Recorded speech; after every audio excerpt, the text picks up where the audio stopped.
This is Ndtv, and you're watching Classics.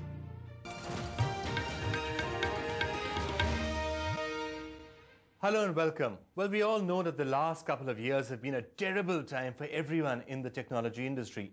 Everyone, well, almost everyone. There's one man who has used the adversity of the last couple of years to build up his company into what's now being called a behemoth in the personal computer business. He now sells more PCs than just about everyone else. In fact, more PCs than everyone else. He's moving into other sectors as well. He also happens to be the richest man in his 30s right now. Michael Dell joins us on this program. Thank you so much, Mr. Dell, for joining us. Tell us, before we start getting into Dell's strategy, you dropped out of college, as did so many other famous people. Is that really good strategy to really become a billionaire in the IT industry, drop out of college? Well, I don't know that dropping out of college guarantees you success. What I saw when I started our company was that there was an incredible opportunity. And I felt it was so compelling that it encouraged me to stop my studies then and start the company. But your advice to others right now would be don't follow suit and go to college, get an education, full education. Well, I'm not in the business of giving advice, Right. But it's entrepreneurship. I think is something that comes from within. If you see an opportunity and it compels you, then you go for it. Right. Now you seem to have seen an opportunity in the downturn in the last couple of years. It's been a bad time for everyone in the tech sector, possible exception of Dell. How have you done that? Well, I would say on an absolute basis, it's been a challenging time even for us. On a relative basis, certainly, as you said, we've outperformed all other companies and gained a tremendous market share, and the delta of performance difference between Dell and its competitors, improved even in a more dramatic way in the market downturn. We did that because we have a structural cost advantage in our business model, which allows us to provide better value, and customers have flocked to that, and we've become number one in the world in desktops and notebooks and workstations, number one in servers in the biggest market in the world, in the United States.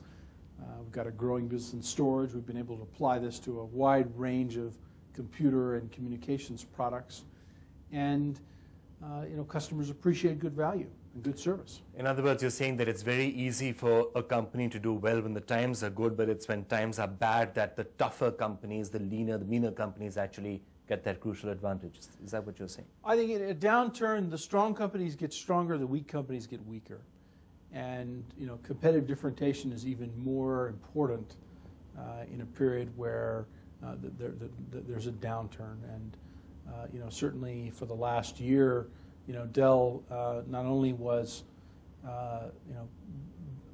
we were not only the company that gained the most market share, we were the only company that grew market share. We were also the only one that was profitable. So it was quite a dramatic competitive distinction, and one that looks like it's going to continue for some time. The big question now, of course, the multi-billion-dollar question, I guess, is, are the tough times over now? There's some talk of a recovery. There's talk that the recession is finally over. Everyone in India, I know, is watching that really closely because a lot of the Indian IT sector is so closely tied into the United States. What's your call on the overall U.S. economy and the tech sector in particular? I think the U.S. economy has bottomed, and probably bottomed in the third quarter of last year. It's been gradually improving. I think it's going to be a steady improvement, not a dramatic bounce back. Some other countries outside the U.S. are experiencing the same problems that the U.S. had 6 months ago. But I think the economy in the U.S. and as a result, probably the global economy is on the upswing.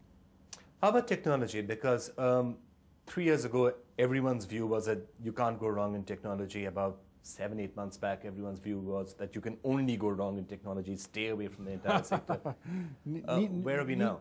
Neither one was right. I think there was a period in the 1990s when the percentage of capital spending that was represented by information technology went from about 10% to 50%. And that was fantastic, especially if you were in the computer business. But I'm sure it was great news for you, of course. It was great news. Now, the only problem with that is it's not going to go from 50% to 90%. in the next decade. It's just very unlikely. However, 50% or 40% or some level like that, seeking the right level, is a very considerable share of capital spending. And while there was some over expenditure, I think it's going to settle in, and companies continue to get huge gains in productivity from technology. They'll continue to invest. Our job is to produce those products, those services that compel users. And certainly India has become an important part of our infrastructure with our, a big part of our international services organization now located here. We're growing that considerably to extend the advantages that our business model has. Right. Well, turning now to India and looking at where India is placed, there's a perception that India has a strong competitive advantage in two areas. One is in providing software services, and the other is, of course, what we call IT-enabled services, things like call center, business process outsourcing. Which side of the two sections is Dell more interested? You right now have a call center, don't you? A place where queries can be answered. So someone in the United States whose computer isn't working dials a number, he probably gets someone in India, doesn't he? That's right. We have significant resources now, close to 1,000, and have intention to grow that considerably in India, providing phone-based technical support as also email support. We also have an offshore development center here for our own products. We develop software that goes in our server and storage systems here in India, and we're doing some of our own internal IT development for Dell's own IT infrastructure.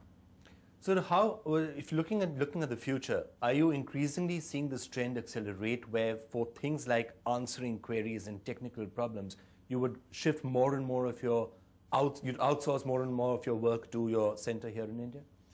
I think the continuing decline, and that's really understating it, the massive decline in the cost of telecom and the move towards an IP infrastructure for telecom and data traffic really allows us to take advantage of the convergence of very well educated populace here, as well as very strong English skills, and that is a great combination for us.